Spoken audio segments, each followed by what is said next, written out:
both Nikolai and probably the T1. Yeah, it's actually Nisa there kind of following for that southern part. But yeah, already those we see a lot of vision popping up on the northern pass. Yeah, and we're going to see an early engagement to the northern pass, I believe. We're just taking a look at Sick Tank and Grits here, of course, and then Terry and Grits already lining up for some shots. But they are pretty much very well undercover. So there's a really, really strong presence of tanks towards the northern pass, which has to be expected, of course, on this map.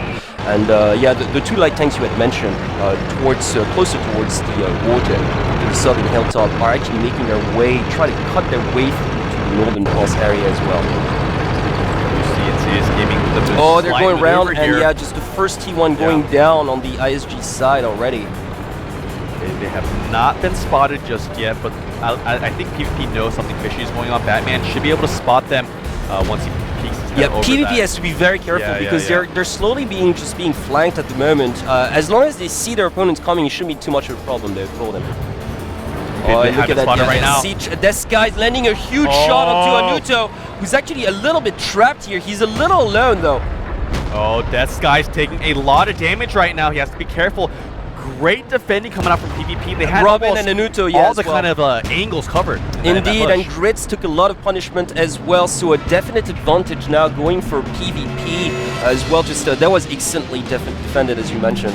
Yeah, I have to say, you know, Insidious Gaming kind of going a little bit too far, I think, with that push, sending 3 tanks into one single channel. They should have stopped as soon as they landed a shot onto Anuto.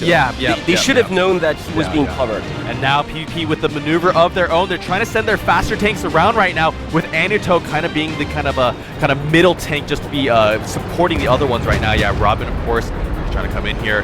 He's gonna probably take shots from 3 different tanks if he comes out here. But look at that, Insidious Gaming just taking shot after shot. But oh, he does fall right there. The first tier 8 falling on the PvP.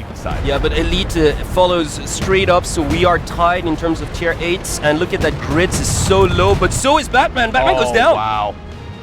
Wow, a huge kind of makeup of ground coming and look at that, Grits is still alive. That's the key. That's the key. He's got 88 health. Death Guys does go down. He goes down, yeah. I think we're tied up once again here. We are tied up. With actually, PvP have both their T1s, and I think overall they're actually slightly healthier. Oh, they are healthier. They are healthier, and Grits is just about to go down. So is Sick Tank, as a matter of fact. Yeah, I think PvP might take this one.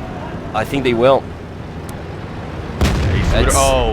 Way too overwhelming. Nikolai is now the lone survivor, and this was an overwhelming, just steamrolling victory again for PP Super Friends. A bit of a, well, I mean, I think that Insidious were very daring with in the way in which they try to cut from the south to the northern pass, pretty much, but they suffered too much damage. Yeah, honestly, they should just maybe send like only 1 tank up there, instead the other 2 continuing to progress over there on that southern part, and then go for the actual flank. Because had they done that, then all those tanks could not have covered each other's flanks, whereas, you know, with that current push where they sent all 3 of those tanks down that kind of one single alleyway, all 3 of the defending PvP tanks were just able to land easy shots. Well, I mean, that's the thing. It's just like, you know, they landed 2 shots on Anuto, and they should have stopped. I think they were just being, because they were being a little over greedy. They were like, let's take him out.